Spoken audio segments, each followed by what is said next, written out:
Hello, boys and girls. In this upcoming video, we interview the producer of the rums that we acquired as the Cardano Rum commemorative issue, which we are selling as an NFT. We briefly go over the history of the company, the process by which the rum is made. We talk about what makes it special. It is an artisanal rum. And then we briefly touch on the actual NFT process. And then we also talk about how this rum can be authenticated. It's our pilot program of how we're going to do supply chain authentication and traceability in the future. It's an interesting project. It's a small project.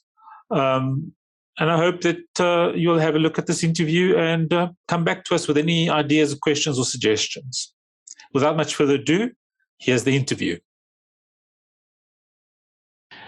So we're here with the producer of the rums that we are selling or auctioning. And it's called, the brand name of the company is Artisan. And we're looking at the bottles right here. We've got the 2 glasses already poured. So we have seen the video that his father has introduced the rum with. It's in Portuguese with English subtitles. But there are some questions that I wanted to raise regarding the authentication of the rum. Because as a collectible, you want to have some form of traceability and confidence that the content of the rum will be genuine, even when this gets resold 20 years from now. Your grandfather started the rum. My great-grandfather. Your great-grandfather. No, sorry, my grandfather, correct. Because I saw on your father's video, it was from 1900 onwards that he produced rum, but it wasn't official. It was done on... Yeah, it was always, your bootlegger, your moonshining ways. Okay. Yeah. But the company started when officially? Officially, the company was established 39 years ago, so it was 1982. But we started producing and bottling only in the last 9 years. We're pretty much the only artisanal crafted rum in Madeira, bottling company. We do small batches, tiny batches actually, in comparison to the others. We do last year we actually did a new record of 10,000 liters of rum, which is actually quite a lot for us. And we do a small portion of aging, and so basically out of these, there's only 1,000 bottles going around. Of which we acquired 200. 204 actually, but 4 of them aren't numbered. Yeah, and our quality is superior to anyone else due to the fact that it's more home-based. There's more heart into it instead of being industrial. Right. So let's talk about these stills. They're copper, right? Yeah, copper and brass. My dad bought them 40 years ago. They've been on and off, since we've been using them. It's called the Portuguese alambique. It's actually patented in Portugal. They're unique more to the wine industry. They were made for the wine industry. But why? Why would you use this in the wine industry? Your leftover grapes. Okay. It's made to fit in there and to have the contact with the steam and pull out any brandy. Brandy is grapes. It's a byproduct of the grape production. Okay. So it was, but obviously we adapted it to make rum. This little bugger can make maybe 300 liters of rum a day. That's with me working full time. Whereas all the other producers produce 5 to 10,000 liters a day, all automatic. This is much more personal touch. These are tiny little batches of 40 liters at a shot every time I work here. What makes your rum special? What makes it stand out amongst the other rum producers? And let's start from the moment you get the sugar cane that's been harvested, brought to your factory. Yeah. What happens? Once we get the sugar cane, obviously after weighing it, we squeeze it through our press. once off. The sugarcane is the What do you mean once off? We only squeeze once. And what do the other producers do? Normally, the other producers squeeze between 4 to 6 times. So the same piece of sugarcane? Piece of sugarcane. And what does that do to the taste? Eventually, we believe that it throws off the taste and makes it inferior. We distill the heart of the juice. So there's no... It's like olive oil. It's the first press, which is virgin olive oil, which Correct. is the best press. Correct. So you only want to press it once if you want the best olive oil. Whereas with this, it's the same case. You only press the sugarcane once, and that's it. That's All right. Okay. Which makes this rum a low yield, a rum, in terms of the squeezing of the juice, which in turn, okay, that probably possibly explains why it also costs a little bit more than the competition. Okay. Correct. I saw in the video with your father that you guys burn your copper stills with wood. It's a wood burn. No. No? No. We burn. We use it's a wood-based steam boiler. Okay. So basically, we boil the water into steam, and that steam is put into the sugarcane juice. So there's it's basically wood-powered steam.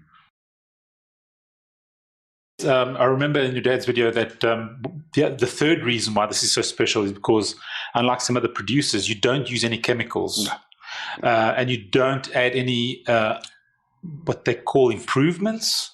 I can call it that. Beneficiados. What are that? What is beneficiados?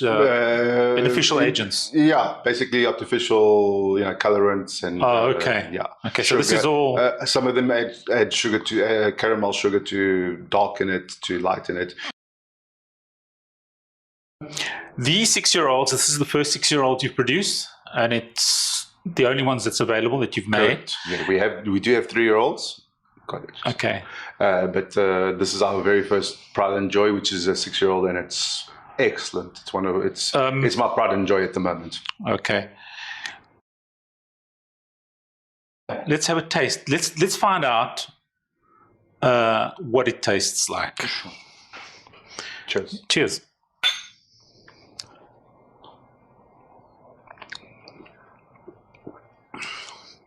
That's delicious. Wow. Okay. It's a pity it's not going to enter any competitions, but that would certainly be winning quite a few awards. It's prize-winning rum. I mean, we already have our white rum is already prize-winning, as you can actually show afterwards to my various prizes. In your father's video, we've got 4 gold awards and 1 silver. Have you won any more awards after that? No, we just haven't entered any more competitions because it is cost-effective. It's quite costly. But look, you can actually pretty much say that this rum starts off at white. So all our white has won those prizes. White goes becomes 3-year-old, and it becomes a 6-year-old. So the actual color, the color of the rum that's become this brown, amber color, that comes from the cask, right? Correct. From the oak. We use French oak. At the moment, we're using French oak casks, which have had. We use a second-hand, basically, which have had Madeira wine. Let's talk about the collectability of the bottle and how we can maintain its integrity through authentication. Okay, well, basically, there's 2 ways you can do that. Your first one is each bottle is numbered. Not in this case, but I mean, each bottle is numbered from 1. Yeah, these are 2 bottles of the extra 4 that weren't numbered. These are the 2 bottles. So the bottles are basically numbered, personally they're numbered 1 to 200. And then you also have your customs duty seal. So this seal basically is... It's a holographic seal, right? It's a holographic seal, correct. Given by, we put it on, but it's required by the government so that they can trace any bottle from its originality. So by scanning that bottle, the government can say exactly when the bottle was bottled and by whom and by which company. What about, let's say you empty the bottle, you put something else in it and you put the cap back on. How do you authenticate the contents? How do we confirm that that is the genuine article inside? Well, naturally, this rum, before I bottle it, goes through a controlled test by the government as well, and that controlled test gives you exact characteristics of the 6-year-old, of the volatile. There's specific items that are picked up by the government, by the testing laboratory. Exactly, the laboratory that differentiate my rum from any other rum in Madeira or in the whole world. So each rum has got its own characteristics. As I understood, you have to deliver 3 bottles like these to the institute. The institute is the regulatory authority. It's called IVPAM. Eventually, if you need to retest the contents of the bottle, you can test it against the authentic version, which is stored in perpetuity. Am I right? Yes. Which is stored in perpetuity at this institute, a governmental institute which controls and regulates the rum industry in Madeira. In the case of our bottles that we are selling and auctioning, each bottle is going to be represented by an NFT.